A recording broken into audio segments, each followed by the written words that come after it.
Olá pessoal, tudo bem? Vamos dar continuidade aos nossos vídeos de genética. Então hoje vamos para a aula de genética sobre polialelia, que é aquela matéria da genética que trabalha o sistema ABO, a tipagem sanguínea, o fator RH, o falso O, que é o bombaim, a pelagem em coelhos, enfim. Tudo isso é chamado de polialelia. Você talvez tenha estudado com o nome de alelos múltiplos, que é a mesma coisa. Então vamos começar com a nossa aula, é o nosso vídeo 4 da genética, da nossa playlist da genética. E aí você sabe que logo logo também estaremos disponibilizando as demais aulas da biologia. Vamos lá então com o início da nossa aula. Primeiro, polialelia. É importante saber que o termo polialelia significa vários alelos. Tem que tomar muito cuidado para você não confundir isso com polimeria. Essa polimeria, que é a mesma coisa que poligenia, é aquela aula de genética que a gente vai trabalhar os chamados efeitos qualitativos e quantitativos. Lá nós temos vários pares de genes e eles têm efeitos ou qualitativos ou então quantitativos. A gente vai ver isso num próximo vídeo.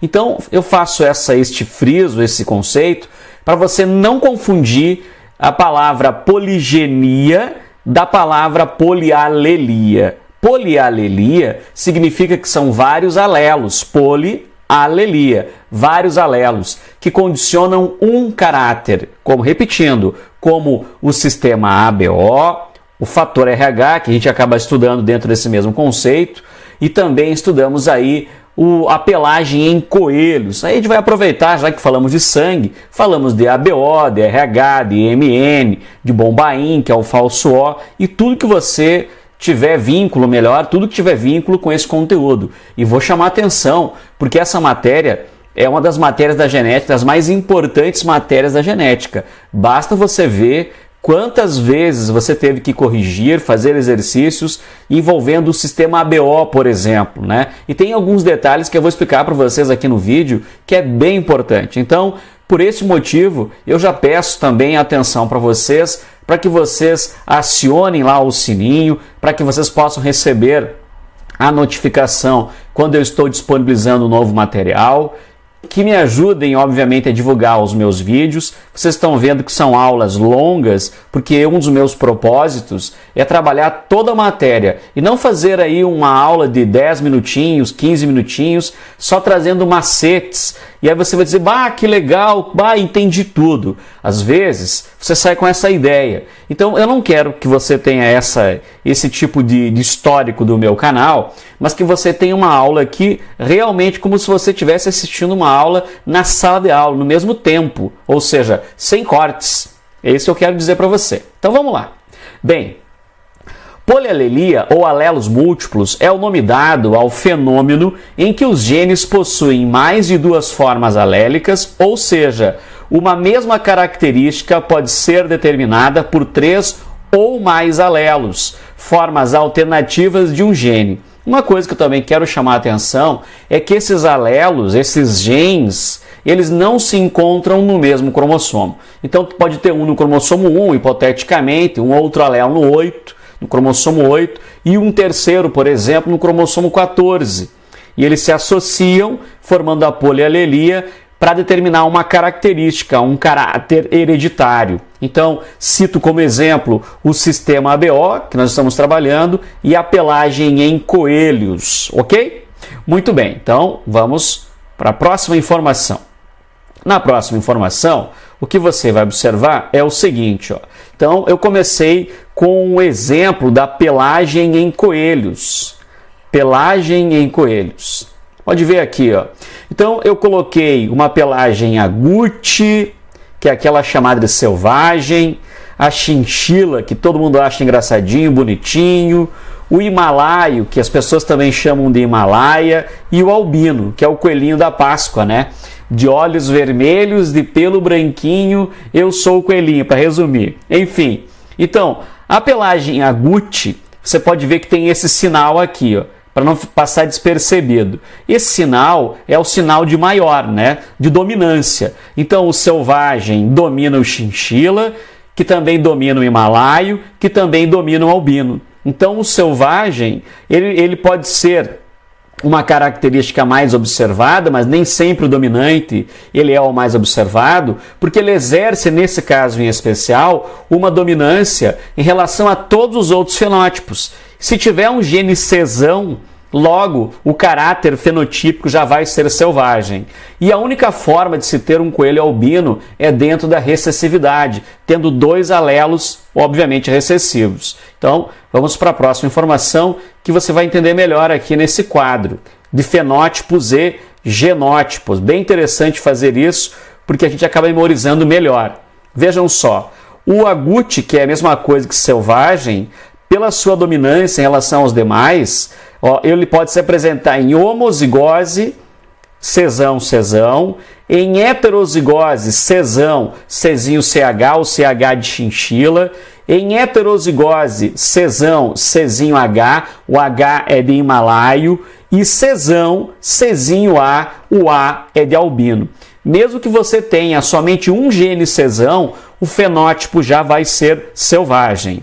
Já o chinchila, essa característica chinchila, então, ela não pode ter a presença do gene cesão. Então você exclui a presença do cesão, pode ver que ele não se encontra em nenhuma situação desses fenótipos para chinchila, e você tem uma homozigose aqui, o cezinho, CH, cezinho CH, é um homozigoto, lembrando que CH é para chinchila, cezinho CH, cezinho H, este é um heterozigoto para himalaio, e o cezinho CH, cezinho A, que é um heterozigoto para albino. Enquanto lá no fenótipo agouti, você encontrava 4 genótipos possíveis, para o chinchila você encontra 3. E para o himalaio? O himalaio é aquele coelho branco com as extremidades negras do seu corpo. Então, não pode ter o gene cesão e não pode ter o gene cezinho CH, que é para a chinchila, já que ele, chinchila, domina os 2 fenótipos, o himalaio e o albino. Então pode ter um cezinho H, um homozigoto, e um cezinho H, cezinho A, um heterozigoto para o albino, então. E por último, o albino, como eu já tinha manifestado, é o totalmente recessivo. A única forma de você ter um fenótipo, um coelhinho com o fenótipo albino, é ser cezinho A, cezinho A. Então, nós temos aqui 4 genótipos para agouti, mais 3 para chinchila, mais 2 para himalaio e mais 1 para albino. 4, 5, 6, 7, 8, 9, 10 genótipos possíveis envolvendo 4 genes. Por que 4 genes? Que são o cesão, o cezinho CH, o cezinho H e o cezinho A. Nós temos 4 fenótipos, 4, 5, 6, 7, 8, 9, 10 genótipos e 4 genes envolvidos. Por isso, nós estamos falando de polialelia, ok? Muito bem, então vamos para a próxima informação.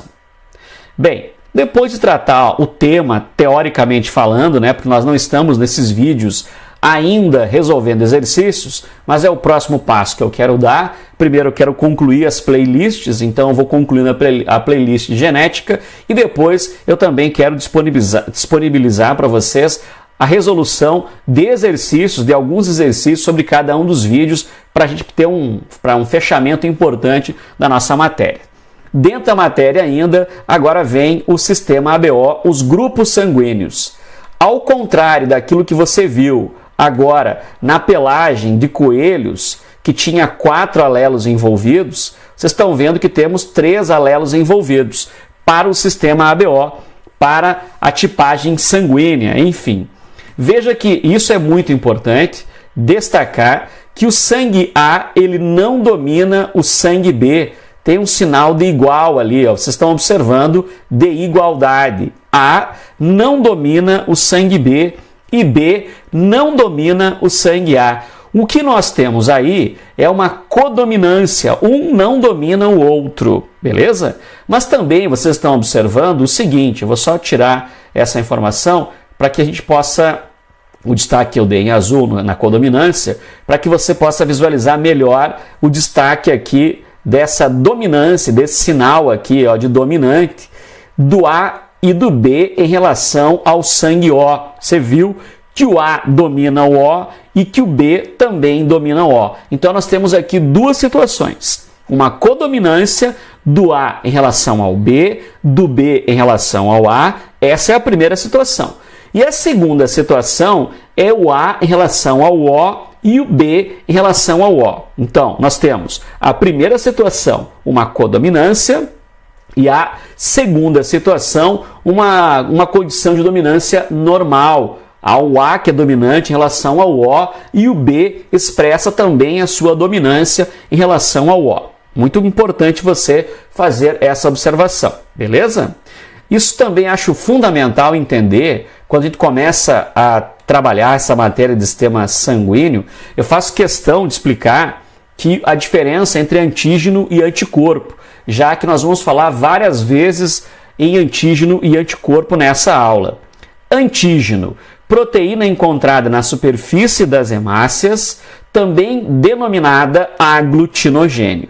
Este é o antígeno. Anticorpo, proteína encontrada no plasma sanguíneo. E também tem um conceito, uma outra palavra, um sinônimo, que você pode usar para anticorpo, neste caso aqui envolvendo o sistema ABO, que é a aglutinina. Então, aglutinogênio é antígeno, observado na superfície das hemácias, e anticorpo é aglutinina, ok? Encontrada no plasma sanguíneo, beleza? Memorizado isso, vamos em frente. Essa é uma tabela também muito importante que nós temos que ter na cabeça se na hora de fazer uma questão você precisar, você tem que marcar ao ladinho essa tabela que você vai ver o quanto ela será importante para você. Mas tem que fazer ela certinho. Então o que eu fiz? Eu coloquei aqui os grupos, você pode observar que eu coloquei o grupo A, o grupo B, o grupo AB e o grupo O, os tipos sanguíneos. Os aglutinogênios, que acabamos de falar, eu vou repetir, que é um antígeno encontrado na superfície dos glóbulos vermelhos das hemácias, e as aglutininas, que é um anticorpo encontrado no plasma sanguíneo. E aqui uma representação ilustrativa das hemácias. O que você pode ver então? A pessoa que apresenta sangue A, se você que está me ouvindo tem sangue A, você pode dizer assim: eu tenho na superfície dos meus glóbulos vermelhos o aglutinogênio A. E você também, que é A, produz um anticorpo chamado anti-B. Então, tu é sangue A, aglutinogênio A e anticorpo anti-B. Mas, professor, eu sou B. Então, vamos lá. Se você é B, o aglutinogênio que você tem é o B e a aglutinina que você produz, que está lá no teu plasma sanguíneo, é anti-A. Sempre o contrário. Se tu é B, tu produz o anticorpo anti-A. Se tu é A, tu produz o anti-B. Senão, o teu sangue iria se autoanular, ok? Mas, professor, eu sou AB, então eu vou produzir o quê? Neste caso em especial, sendo AB, você produz aglutinogênio A e aglutinogênio B. Tu tem os dois. Então, você apresenta ambos os dois tipos de aglutinogênios. E por este motivo, você não produz nenhum tipo de anticorpo, nem o anti-A, muito menos o anti-B. Então, tu não possui. Muito bem? Ah, professor, eu sou O. Casualmente, eu também sou O, pessoal. Então, vamos ver. O sangue O, ele é aquele sangue que não apresenta aglutinogênios na superfície das suas hemácias. Não possui. E ele apresenta os dois tipos de aglutininas, a anti-A e a anti-B, ok? Isso é fundamental, é de uma situação assim extrema que você precisa saber, ok? Muito bem, então podemos prosseguir. Vamos lá, a nossa próxima informação. Eu queria destacar, vamos só fazer uma observação aqui, é muito importante fazer essa observação. Eu não estou ainda comentando quem é doador universal, quem é receptor universal, daqui um pouquinho eu faço essa referência. E outra situação que eu também não entrei ainda, eu não estou ainda falando de fator RH. Daqui um pouquinho eu vou começar a falar sobre esse fator RH, ok? Antes, vamos falar de genótipos e fenótipos. Vamos ver se você sabe o teu tipo sanguíneo. tem muita gente que não sabe o seu grupo sanguíneo. Eu tenho observado isso. Quando eu trabalho isso na sala de aula, eu pergunto, alguém aqui sabe? E me surpreendo que, olha, menos de 20% da turma sabe o seu grupo ABO e o seu fator RH. O que tem que fazer? Da próxima vez que você for fazer aqueles exames periódicos e o teu médico solicitar um hemograma, você pede para ele, eu quero a tipagem sanguínea também, que na mesma coleta o laboratório vai fazer a tua tipagem sanguínea. Isso é importante saber, muito importante mesmo. Qual é o teu sistema ABO e qual o teu RH, bem importante. Bom, vamos imaginar então que você seja A, o teu sangue é A, lembrando, se você tem sangue A, tu tem aglutinogênio A. Como é que é o teu genótipo? De quem que tu herdou? Essa história que tu herdou do teu avô não está bem assim, não está correto, né? Porque tu herda dos teus pais, e os teus pais herdam dos pais deles, que são os teus avós. Significa que, mas o meu pai não tem, então eu herdei de meu avô. É que tem situações, por exemplo, que o teu pai é A e o teu avô é O, por exemplo. E ele casou com a tua mãe, teve você, que é A também, e você é O. Tu vai dizer, então eu puxei meu avô paterno, porque ele era O. Não, é que os teus pais, eles são A, mas eles são heterozigotos. Então, é possível. É desse jeito aqui, ó. Se você tem um pai e uma mãe com este genótipo aqui, Izão, Azão, Izinho, heterozigoto, Izão, Azão, Izinho, o pai e a mãe. Então, a probabilidade de você ter o sangue O é de 1/4, é de 25% para cada nascimento. É plenamente possível.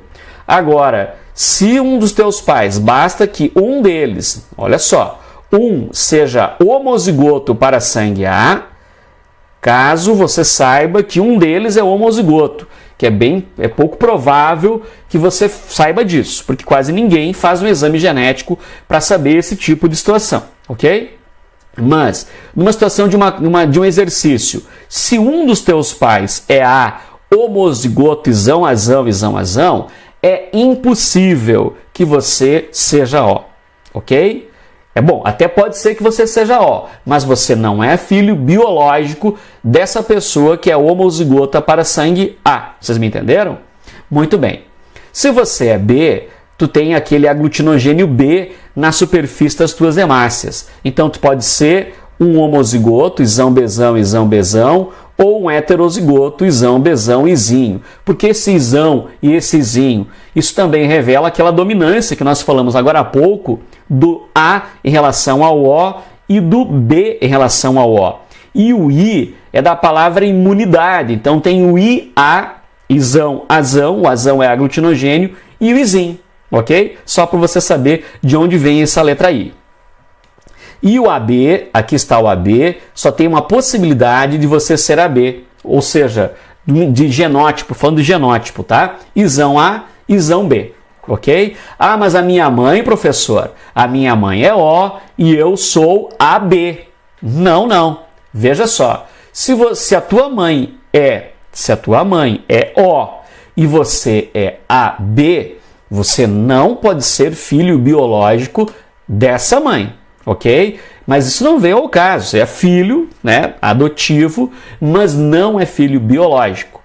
Não precisa se preocupar não, tá? Outra situação, tu é O, ok? Tu, filho, é O. E a tua mãe ou o teu pai é AB. Não pode ser filho biológico dessa pessoa que é AB se você for O, ok? Por quê? Porque o O, ele é Izinho, como vocês estão vendo.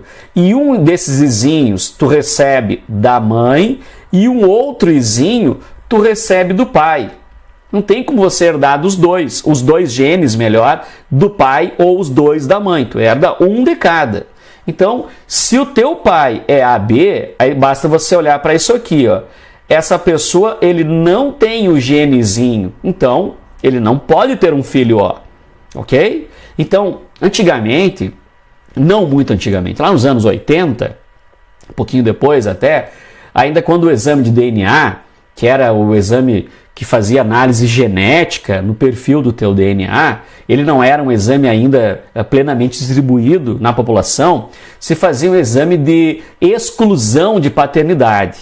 Hoje, os exames, ele é chamado de confirmação de paternidade, porque ele confirma ou exclui a paternidade. E antigamente não tinha esse exame, se fazia só a chamada exclusão de paternidade. Como é que isso iria proceder? Digamos que eu sou O e alguém reclama um filho meu. Bom, eu faço o exame, comprovo que eu sou O e a criança é AB. Eu estou excluído dessa paternidade e eu nem preciso fazer exame de DNA.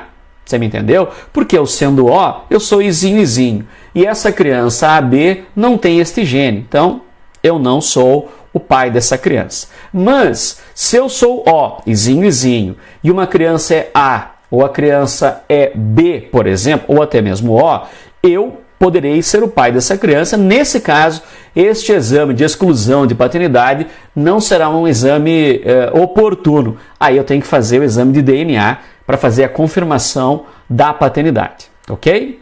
Muito bem. Então vamos lá, vamos ao próximo, aí está. A situação agora é da transfusão sanguínea, bem importante também. A doação sanguínea. Mais uma vez, eu estou dizendo para você que a gente não está envolvendo aqui ainda o RH. Daqui um pouquinho eu faço essa afirmação. Por enquanto, nós não estamos envolvendo o fator RH. Veja, tu sabe que o O negativo é o doador, é o melhor doador, o doador universal. O negativo, ok? O AB positivo é o melhor receptor. Quando eu te digo melhor, não significa que O negativo só ele seja o doador universal. O O positivo também é o doador universal, mas não é o melhor. O AB positivo é o melhor receptor, mas o AB negativo também é receptor universal, mas não o melhor. Veja, sendo O, pensa agora só no O, esquece um pouquinho do fator RH. O, ok? Então, ele está doando para o O, a setinha de ida, tá vendo essa setinha aqui, ó? Olha assim, presta atenção aqui, ó. Está doando para o O, veja para quem mais ele está doando. O O está doando para o A, está doando para o B e está doando para o AB, ou seja, doa para todos. Por que ele pode doar para todos? Porque ele não tem aglutinogênio na superfície das suas hemácias, não tem antígeno. Se ele não tem antígeno, pensa comigo, eu sou O, estou doando sangue para você. Por que você, receptor, vai produzir um anticorpo se eu, O, não te ofereço nenhum antígeno, nenhum aglutinogênio? Você não vai agredir, imunitariamente falando, algum antígeno se não há este antígeno. Então, por isso ele é o doador, melhor doador universal. Ou melhor, o doador universal. Agora vamos ver o A. Para quem que o A está doando? Está doando para ele mesmo e para o AB. E o B para ele mesmo e para o AB. Vou voltar um pouquinho ao O, porque eu só falei para que ele só disse para quem que ele doava, né? E eu não disse de quem que ele recebia. Mas tem um fato curioso aqui, né? O O, ele doa para todos, mas só recebe dele mesmo. E o AB, ele é receptor universal. Recebe do B, recebe do O, recebe do A e recebe dele mesmo. Mas ele doa para quem? Ele doa, olha só para ele mesmo. Então, eu vou frisar mais uma vez para que a gente entenda melhor isso aqui. O O doa para todos, só recebe dele mesmo. O AB recebe de todos, só doa para ele mesmo, ok? O melhor doador universal é o O negativo. O melhor receptor é o AB positivo, ok? Muito bem, então vamos para frente. Aí está. Uma situação bem legal, eu montei uma tabela para a gente aqui, e nessa tabela eu vou falar de todas as possibilidades que existem do sangue A, do B, do AB e do O, doando para todas as possibilidades, ou seja, todas as combinações possíveis. Repetindo, não ainda usando o fator RH, tá bom? Então vamos ver assim, você pode ver que o A, 1, 2, 3, 4 possibilidades. O A como doador. O A doando para ele mesmo, ok, tudo certinho, ó. O A doando para o B, você está vendo que aqui tem um não. Professor, não entendi. Então vamos voltar àquela tabela, vou falar para vocês daquela tabela onde eu tinha colocado grupo, aglutinogênio e aglutinina. O que o sangue doador tem de antígeno?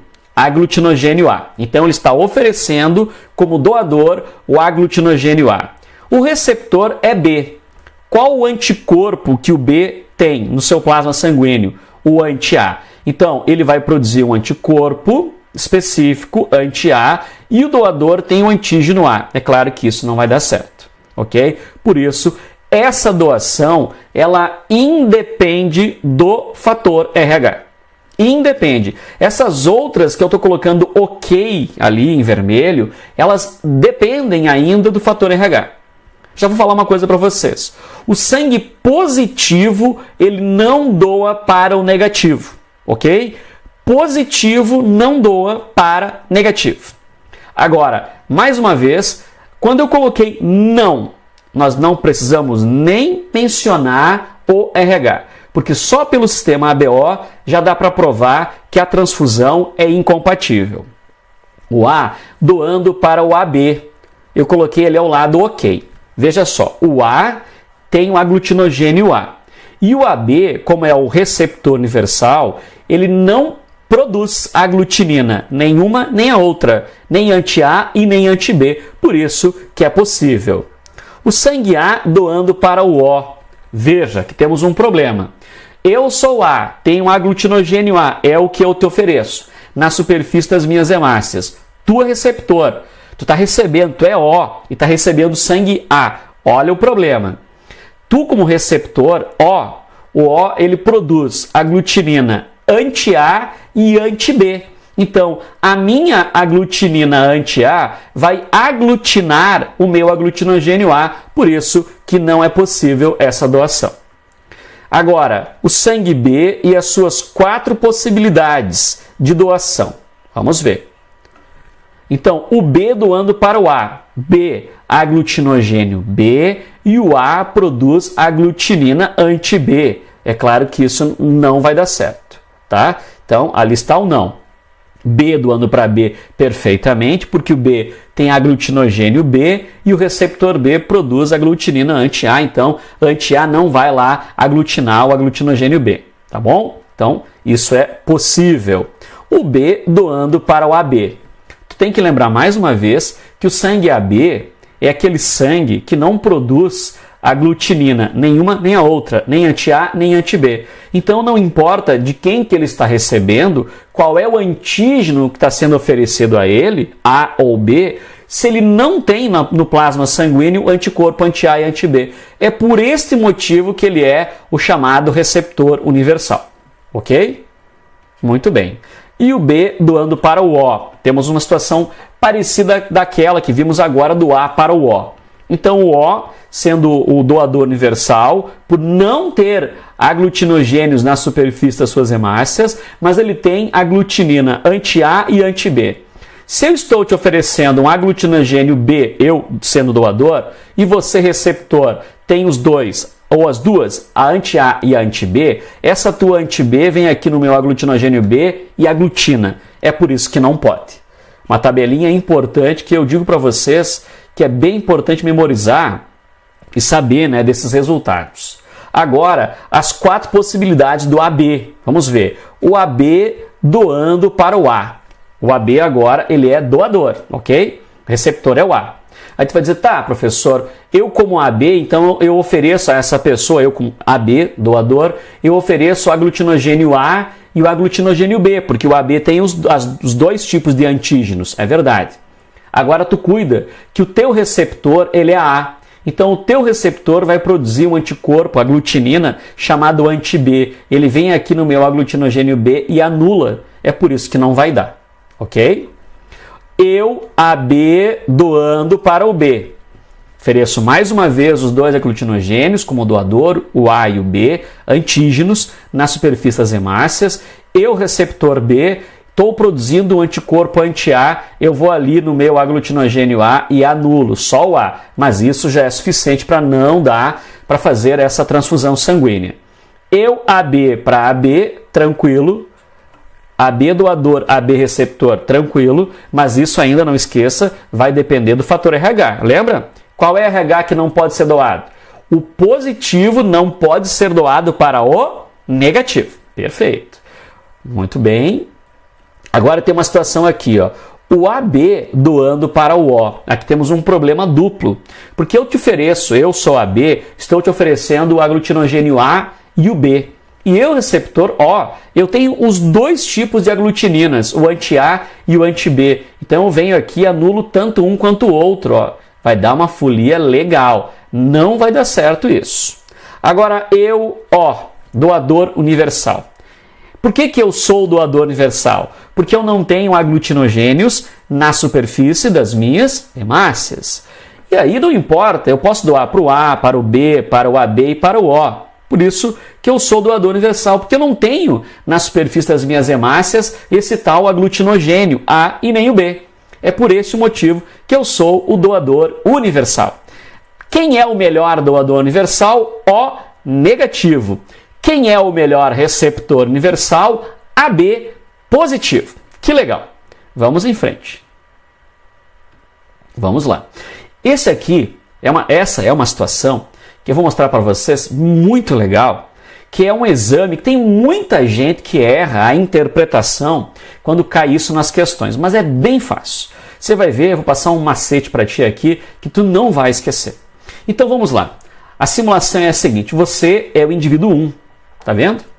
Então, tu é o indivíduo 1 e você não sabe o seu tipo sanguíneo, o seu ABO, tu não sabe. Então, isso é feito em sala de aula, pode ser se a gente tiver os reagentes ali, os anticorpos anti-A e anti-B, aglutininas, dá para fazer. Tomar um cuidado com a asepsia ali do local, porque tem que fazer uma perfuração no dedo, com uma pequena cubetinha de metal, colocar uma gota de sangue sobre uma lâmina de uma extremidade em uma e na outra extremidade. E sobre essas duas gotinhas de sangue, nós vamos adicionar em uma delas a aglutinina anti-A e na outra a aglutinina anti-B. Essa aglutinina a gente compra nas farmácias, ou melhor, não é em farmácia não, em casas especializadas para venda de produtos para laboratórios. Então não é aquilo que você tem. Tem gente que se confunde, não é o que tu tem. Ah, eu tenho anti-A, eu tenho anti-B, então aí se eu tenho anti-A eu sou tal sangue. Não, não é isso que nós estamos fazendo aqui, ok? Mas não estamos fazendo isso. Ah, então se eu sou anti-B, professor, se eu sou anti-B, então eu sou A. Não, vou repetir mais uma vez. Não é isso que nós estamos fazendo.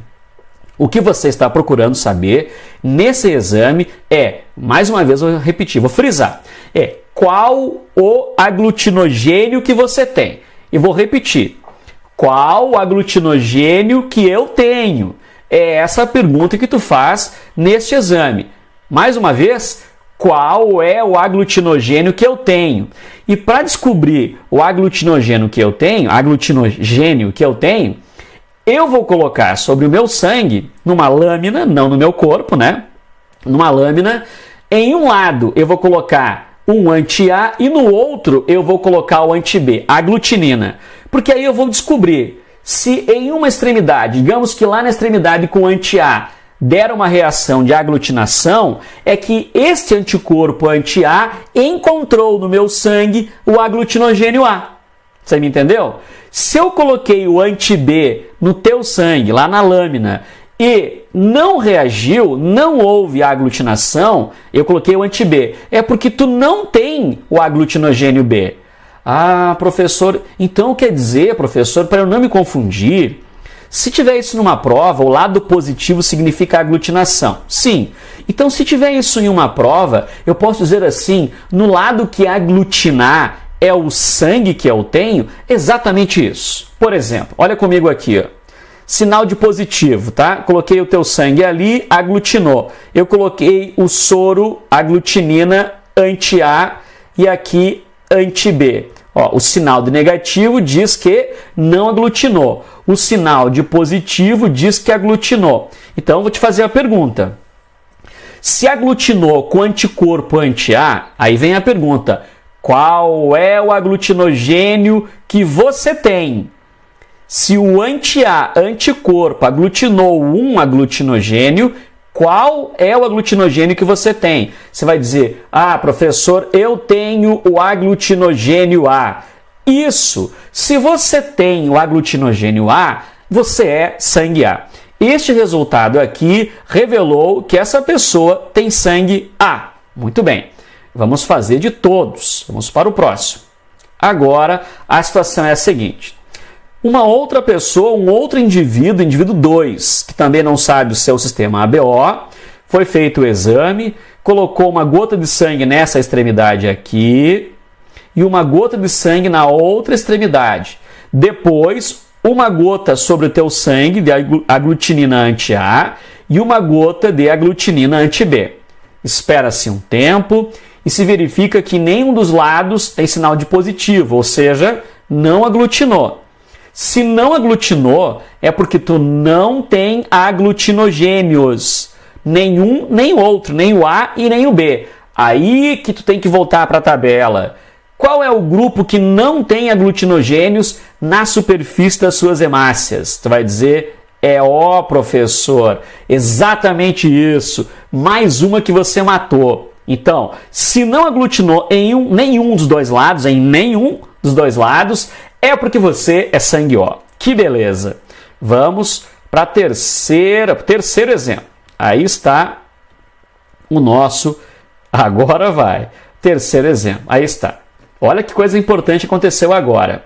Anti-A e anti-B foram colocados e aglutinou nos dois lados. Por que será? É porque eu tenho o aglutinogênio A, que a aglutinina anti-A pegou, e também tenho o aglutinogênio B. Se eu tenho aglutinogênio A e aglutinogênio B, o meu sangue é AB. Oh, que bom! Vamos ao último exemplo. Isso é legal. Uma das coisas mais importantes que eu, enquanto professor, encontro é a satisfação que eu vejo em uma pessoa quando ela entende um conteúdo. Isso é muito gratificante. Olha só. E também, quando isso não acontece, tem que achar atributos e ir atrás, né? Até que a pessoa consiga entender melhor a matéria. Vamos lá. Agora, o último caso, o quarto indivíduo, ele também não sabia, foi fazer o exame, botamos o anti-A sobre o seu sangue, não aglutinou, botamos o anti-B e aglutinou. Se aglutinou, é porque ele só tinha o aglutinogênio B. Se aglutinou só com anti-B, então o seu sangue é B. Muito bem, aí está. Bem, pessoal, agora nós vamos falar de fator RH. O sistema ABO, nós já vimos toda a parte teórica, a pelagem em coelhos. Agora vamos falar um pouco de fator RH, o fator Rhesus. Bom, Karl Landsteiner e Wiener foram os pesquisadores que começaram a estudar melhor essa situação, porque eles estavam, no primeiro momento, fazendo transfusão sanguínea, só obedecendo o sistema ABO. E viram que aquelas possibilidades que nós mencionamos agora há pouco, do A para o A, do B para o B, por exemplo, aquelas situações que são possíveis, né, que às vezes dava errado. Ou seja, por que alguém iria aglutinar o seu sangue do A para o A? Né, um A doador e um A receptor. Por que o receptor aglutinou o sangue? Bom, é porque havia um outro gene, então, envolvido, que eles até aquele momento eles não sabiam. E por isso foi feito mais ou menos essa pesquisa aqui. Primeiro, o sangue do macaco Rhesus. Por que o macaco Rhesus? Porque o macaco Rhesus tem uma fisiologia genética muito parecida com a nossa. Então, foi pego o sangue do macaco, esse sangue foi transfundido para coelhos, outro mamífero, e se verificou que ele produziu anticorpos, e esses anticorpos são do tipo anti-RH. Bom, olha só, se houve a produção do anticorpo anti-RH, é porque o sangue do doador tinha um antígeno, ele oferecia um antígeno, e no sangue do receptor produzia um anticorpo chamado anti-RH. É bem importante lembrar que quando nós produzimos um anticorpo, existem células de memória, então fica na memória imunológica, para que numa próxima exposição o nosso corpo tenha capacidade biológica de reagir melhor em relação àquele antígeno. Agora, esse sangue dos coelhos já sensibilizado, que já teve contato com um antígeno chamado RH, lá do macaco Rhesus, foi colocado num grupo de pessoas. Veja só, um grupo de pessoas completamente distintas e de preferência sem relação parental entre elas. Bom, o que se esperava? Como a fisiologia do macaco Rhesus e a humana, Homo sapiens sapiens, é muito parecida e também o seu DNA, a gente compartilha muito do DNA, quase que 98%, 99% aproximadamente, ele é igual. Então significa que a pesquisa foi assim levantada, que será que se todos os macacos rezos apresentam esse antígeno chamado fator RH, será que também as pessoas produzem, todas as pessoas? Por isso pegar pessoas de vários lugares do mundo e analisar isso. Então a pesquisa teve esse fundamento. Conclusão. A conclusão foi que 85% das pessoas apresentavam aquele aglutinogênio. Deixa eu fazer uma correção. 85% das pessoas apresentavam antígeno. Não pode ser usada a palavra aglutinogênio. Antígeno. Aquele mesmo antígeno encontrado no macaco rhesus, que foi chamado de fator RH. 15% das pessoas testadas, isso numa análise aí no mundo inteiro, não apresentavam este antígeno. Então, qual é a conclusão? Se você tem o antígeno chamado fator RH, tu é RH positivo e tu faz parte de um grupo de aproximadamente 85% da população humana. Se tu não tem o fator RH, tu é negativo, ok? Então você não tem o antígeno fator RH. Então tu faz parte de um grupo menor de mais ou menos 15% da população humana. Mais uma vez, recapitulando, se tu é positivo, tu tem um antígeno chamado fator RH, em torno de 85% da população humana. Se tu é negativo, tu não tem o fator RH, ok? Muito bem, então vamos prosseguir.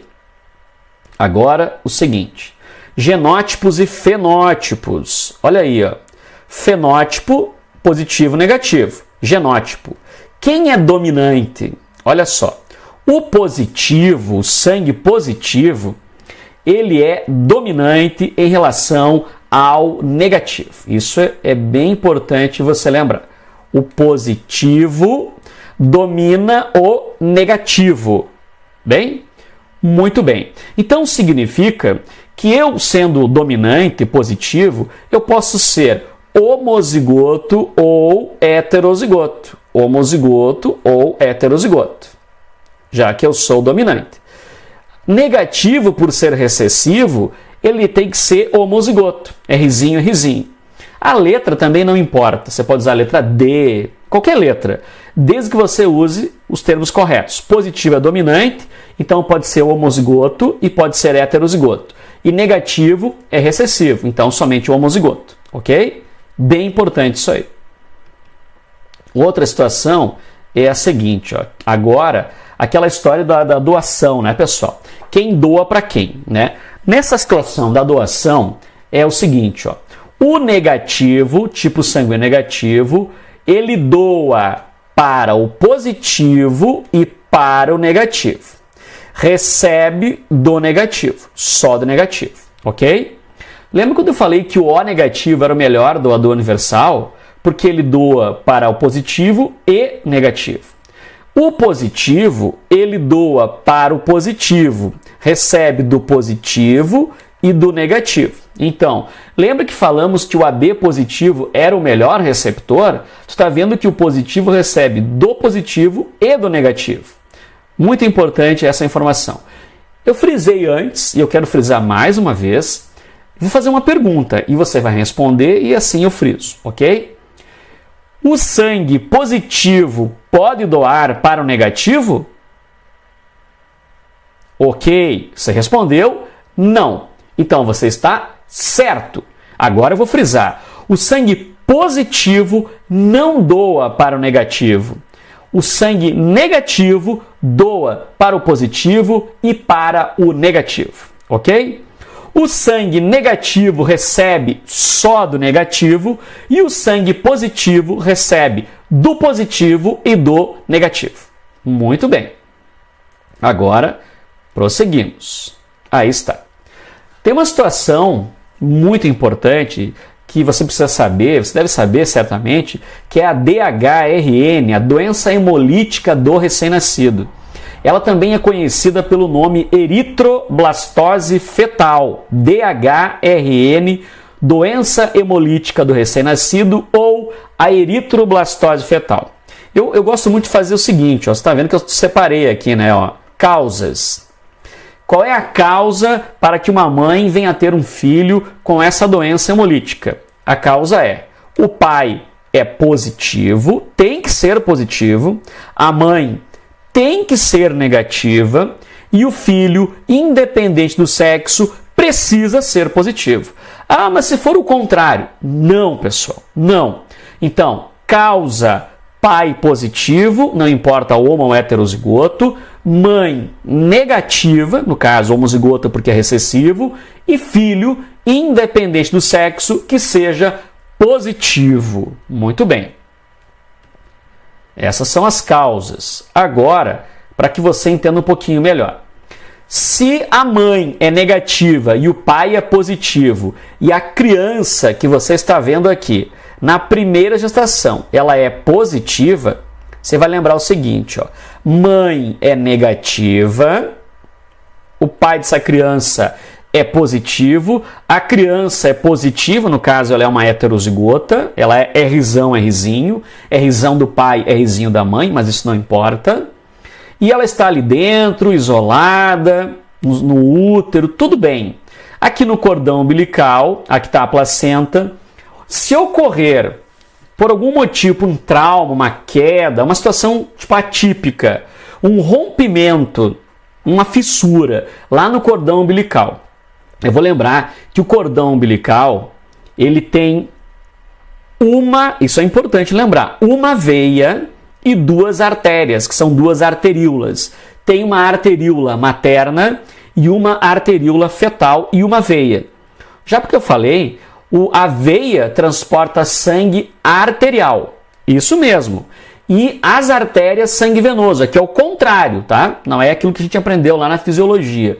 É contrário como acontece lá com a artéria pulmonar, que você lembra, e as veias pulmonares. Lembra que a artéria pulmonar lá no ventrículo direito do coração transporta sangue venoso e as veias pulmonares lá no átrio esquerdo, que recebe sangue arterial do pulmão. Então é similar aquilo.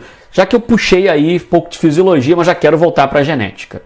Então, se essas artérias estão comunicadas, ali mesmo que exista uma gelatina chamada gelatina de Wharton, que isola, que evita o contato mecânico nessas duas arteríolas, mas caso dê um problema, e essas arteríolas houve uma fissura, e o sangue da criança que é positivo acaba entrando no sangue negativo da mãe.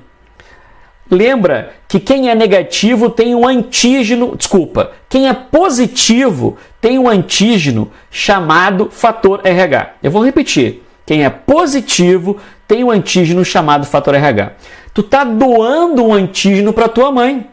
E ela, o que vai fazer? Irá produzir anticorpos. Contra quem? Contra você. Contra o próprio filho. Claro. Se tu jogou antígeno no sangue dela, o sangue dela produzirá anticorpos. É óbvio, né? Então, está vendo? Aqui em vermelho, ó, isso aqui são os antígenos, tá? A primeira gestação jogou antígeno e aí o que vai acontecer? A mãe vai se sensibilizar e vai produzir anticorpo do tipo anti-RH. Vai ficar no corpo dela. Não vai chegar a causar na criança DHRN, porque a quantidade de anticorpos produzidas, ela é muito pequena. A criança até pode ter uma anemia sensível, uma icterícia, que é o derramamento de bilirrubina, quando as hemácias são destruídas, elas são catabolizadas, pode ter. O médico até pode orientar uma fototerapia, com radiação, com iluminação, por exemplo, ultravioleta para essa criança, mas tudo bem, não chega a ser um caso grave de DHRN. Na prática não é DHRN. Mas numa segunda exposição, aqui ó, segunda gestação, e a mãe não fez nenhuma vacina, não tomou nenhum procedimento, e teve um outro filho de novo positivo, e aconteceu mais uma vez o contato do sangue dessa segunda criança com o sangue da mãe, lembrando que na primeira vez ela já havia produzido anticorpos e ficaram na sua memória, agora a quantidade de agressão ela será muito grande. Agressão, quando eu digo agressão, significa produção de anticorpos anti-RH, que vai invadir a corrente sanguínea através da placenta, vai chegar no corpo da criança e vai causar nessa criança DHRN, a doença hemolítica do recém-nascido. esse foi um resumo. Agora eu vou passar para vocês uns detalhes para que você possa entender melhor. Primeiro, quais as consequências da doença hemolítica do recém-nascido? Entre elas, aborto, retardo mental, anemia, icterícia, pode acontecer hepatoesplenomegalia, que é crescimento anormal do fígado e do baço, entre outras características, por exemplo, que podem aparecer nessa criança. Isso como consequência, ok? Agora, vamos falar de prevenção. Isso é muito importante. Bom, é importante lembrar que a prevenção se faz na mãe, no corpo materno. Então, a vacina é na mãe. Com o quê? Com anticorpos anti-RH. Tem várias vacinas aí no mercado, Rogan, Matergan, entre outras, que são nomes comerciais. Mas o que elas têm é anticorpo anti-RH. E o objetivo dessa vacina na mãe é destruir os antígenos que a mãe acabou recebendo e também metabolizar esses anticorpos para que numa próxima gestação não venha a ocorrer uma produção excessiva de anticorpos contra o seu próprio filho. Detalhe importante, a primeira dose poderá ser feita aproximadamente ou na 27ª semana de gestação na mãe.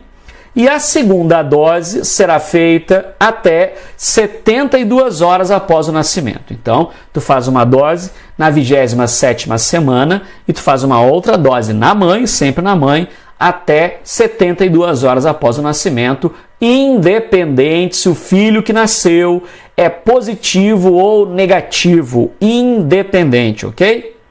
Olha só, isso também é muito legal saber. Muito importante. A vacina deverá ser realizada a cada gestação. Quando uma criança nasce com a doença hemolítica do recém-nascido, com grau acentuado, é possível realizar uma transfusão total invertendo o RH, ou seja, a criança é positiva, você coloca sangue negativo, geralmente o O negativo. A fototerapia também é um protocolo médico para os casos mais brandos, que eu acabei falando agora há pouco para você. Ok? Então, vai tirando o sangue da criança e colocando ao mesmo tempo, né? Ah, tá, professor. Claro, imagina. Muito bem. Vamos à próxima informação. Agora o seguinte, eu simulei alguns casos, tá? Ocorrências possíveis sem vacina. É importante falar, sem vacina, tá, pessoal? Hoje falar que a pessoa não recebeu vacina é um absurdo. Agora, nos anos 80, um pouco antes ali, era muito comum, as mães tinham vários filhos e também relatavam, muitas dessas mães, perdas, aborto. E muitos casos desses abortos era motivado por DHRN. Pode ter certeza. Então, a primeira situação é essa aqui. Conversa com a tua avó para ver, e bisavó, ela vai relatar isso que é muito comum. Talvez nem saiba o que é DHRN, mas vai relatar que fulana teve tantos filhos, mas tantos morreram ou foram abortados, por exemplo, prematuramente. Então, todas as situações para lembrar, o pai tem que ser positivo, a mãe tem que ser negativa, e aí os 4 filhos que esse casal teve. 1, 2, 3, 4. Porque se tivesse pai negativo e mãe positivo, você nem fala em DHRN, não tem daí, ok? Se a mãe é negativa e o pai é negativo, ou pai e mãe positivos, não se fala em DHRN. Tem que ser pai positivo e mãe negativa. O primeiro filho é positivo, foi positivo. A mãe não foi vacinada, tá? A mãe produziu anticorpos, ok? Anti-RH, se sensibilizou e a criança nasceu normal, podendo ter, assim, uma situação muito branda de icterícia, por exemplo, de amarelão, tá bom?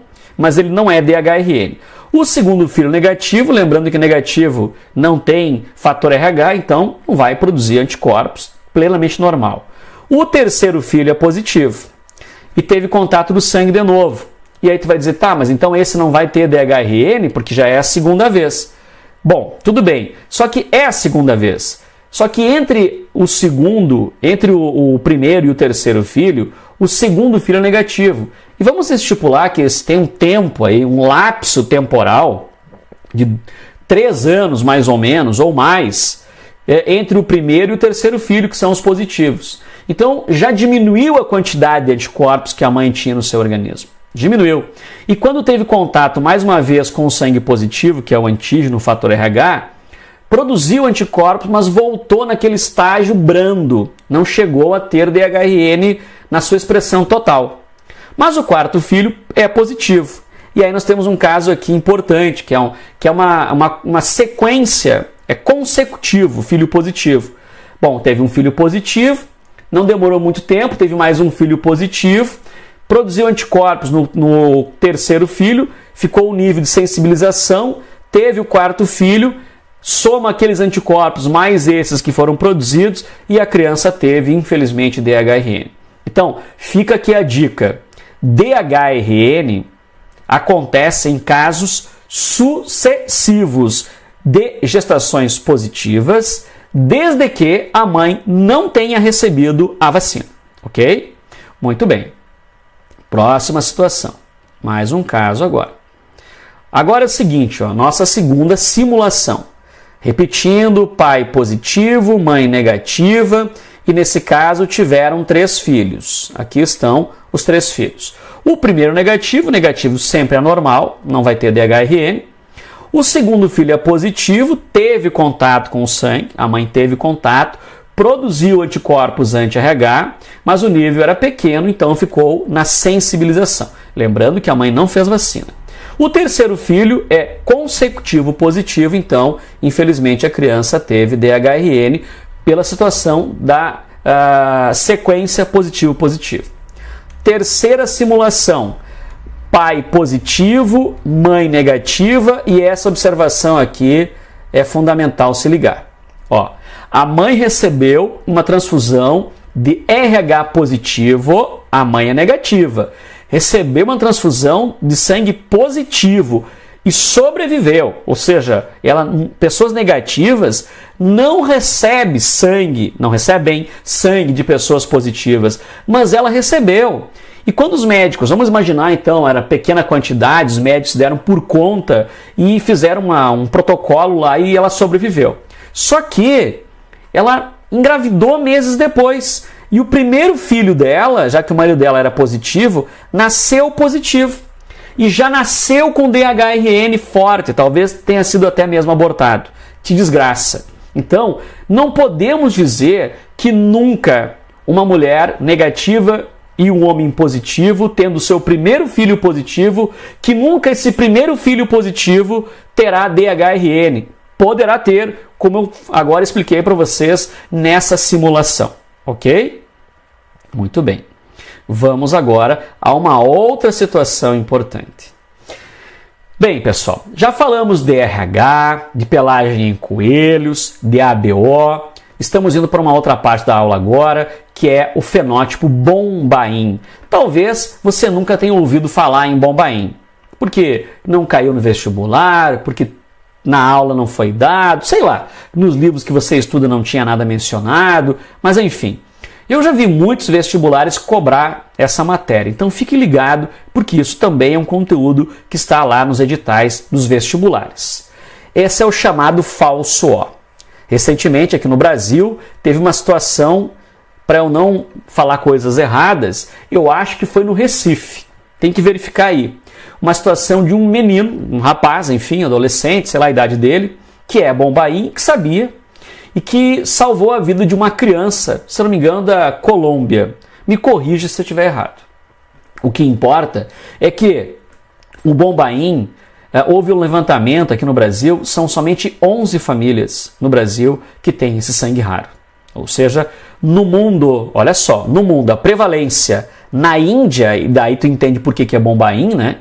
Tem 1 a cada 10 mil casos, 10 mil nascimentos, melhor. 1 é Bombaim a cada 10 mil pessoas. No restante, na Europa e no resto do mundo, nós temos 1 a cada 1 milhão. Olha como é raro, ok? Vamos então, mas por que isso acontece? Olha só, a expressão dos genótipos do sistema ABO está relacionada com o locus gênico denominado Hzão porque é dominante, tá, pessoal? Ok? Existente no cromossomo 19, onde está o alelo Hzão aqui como eu falei, dominante. Muito bem. Ou Hzinho, que é recessivo. Então lá no cromossomo 19 tem um gene chamado H que pode ser dominante ou recessivo. Para que você possa ter o sistema ABO, já que você é A, B, AB ou O, aí sistema ABO, tu precisa ter pelo menos um gene Hzão. Pode ser um Hzão ou Hzinho, mas tu precisa ter o Hzão. Por quê? Porque o Hzão é o que vai estabelecer que o teu aglutinogênio se expresse, o A e o B, ok? Se você não tem, tu é Hzinho, os teus pais são heterozigotos, Hzinho, e tu nasceu Hzinho, o resultado do teu exame vai ser O. Só que ele é falso, é fake, ok? Porque o Hzinho, em homozigose, é recessivo para se expressar, ele não permite a manifestação do aglutinogênio A e do B, muito menos o sangue O. Então é o seguinte, ó, o alelo Hzão produz uma enzima, a enzima H, que transforma uma substância precursora em antígeno H, e que por sua vez é transformado em antígeno A ou B, por ação respectivamente de enzimas sintetizadas sob o comando dos alelos Izão-Azão ou Izão-Bezão. Com o alelo Izinho, como o alelo Izinho é inativo, não promove qualquer transformação no antígeno Hzão, que permanece presente nas hemácias dos indivíduos do verdadeiro tipo sanguíneo O. Bom, vamos sair um pouquinho dessa parte só de teoria e vamos colocar umas tabelinhas aqui, fica melhor. É assim, ó. O falso O, o fenótipo Bombaim, 1952, quando ele foi descrito. Fenótipos, ó. Tu tem sangue A, ou então tem sangue B, sangue AB e sangue O, ok? Então, tu pertence ao sistema ABO. Veja, tu pode ser A homozigoto, tu pode ser A heterozigoto. Tu pode ser B homozigoto e heterozigoto. Tu pode ser AB, aqui está o único genótipo possível, e tu pode ser O, Izinho. Mas veja que sempre tu tem que ter pelo menos um gene Hzão aqui ao lado, ó. Hzão em todos. Então, se você manifesta o teu sistema ABO, é porque você tem pelo menos um alelo Hzão. Então, tu é ABO, ok? Mas, se você for Hzinho, tu pode ser Hzinho, Izão. Tu não vai ser sangue A, porque o resultado que vai ser mostrado será O, mas é fake. Por quê? Porque o gene Hzinho não permite transformar aquela substância precursora em antígeno, em aglutinogênio. E por isso você vai ser o chamado falso O, o Bombaim. Ok, então vamos lá. Agora o seguinte, ó, transfusão. Olha ali, ó. Bombaim, isso é muito importante, pessoal, é fundamental entender, ó. O Bombaim doa para todos. Ele doa para Bombaim e para qualquer pessoa do sistema ABO. Mas o Bombaim só recebe do Bombaim. Por que aquela família lá da Colômbia teve que ir atrás dos bancos de sangue internacionais e acharam aqui no Brasil uma pessoa que poderia doar, porque só Bombaim doa para Bombaim, ok? Se o Bombaim recebe de qualquer um, ok? Mas só doa para ele mesmo. Então a simulação é a seguinte, ó. Presta atenção. Você não sabe, mas tu é Bombaim. Aqui está você. Aqui nessa lâmina, que tu está vendo aqui, é uma lâmina, tá? Lâmina de vidro. Foi colocado o teu sangue aqui no centro e tu achava que era O. Achava que era O, porque o exame que você fez deu como O. Tu não sabia que era falso. Porque tu era Hzinho alguma coisa. Hzinho, Izão-Azão, Izão-Bezão, Izinho, enfim. Mas tu não era O verdadeiro, porque tu não tinha Hzão, tu era Hzinho. Como o médico fez o exame lá simples e deu o resultado como tu é O, fizeram a transfusão de O para O. Então, doador, quem doou o sangue para você é do sistema ABO, era o sangue, o doador universal, o sangue O. Só que vamos lembrar, o sangue do sistema ABO, ele tem um antígeno Hzão. Isso é importante. E você, receptor, que não sabia que era bombaim, tu produz um anticorpo chamado anti-agazão. E o resultado disso é uma aglutinação. Então, é por este motivo que o bombaim não pode receber do sistema ABO, porque o sistema ABO tem o gene agazão e o bombaim produz o anticorpo anti-agazão. Então, não pode, ok? Muito bem. Vamos a mais uma informação. Agora, estamos falando do sistema chamado sistema MN. O sistema sanguíneo MN ocorre em humanos e envolve a presença de antígenos M e ou N nas hemácias, assim como não há dominância ou recessividade, porque ela é codominante. Se o teu sangue é M, o teu genótipo é Mzão, Mzão. Se o teu sangue é N, tu é Nzão, Nzão. Se tu é MN, então tu é Mzão, Nzão. Ok? Repetindo, é uma situação atípica. Você pode ter esse sistema, ele não vai ter relação alguma com as doações e transfusões. Por quê? Porque M não apresenta aglutinina anti-N e N não apresenta aglutinina anti-M, só se for sensibilizado. É por este motivo que não se tem nenhuma situação, M não doa para tal, ele não recebe de tal. Por quê? Primeiro, porque não há a produção dos anticorpos anti-M e anti-N. Então, se tu é M e doa para uma pessoa, ela não vai ter a condição de produzir o anticorpo anti-M. Então, é por isso que não tem essa situação de transfusão sanguínea. É importante lembrar dessa situação do sistema MN, já que nós falamos nesse vídeo de aula de genética sobre pelagem em coelhos, ABO, RH, bombaim e MN, e a matéria é a matéria de polialelia.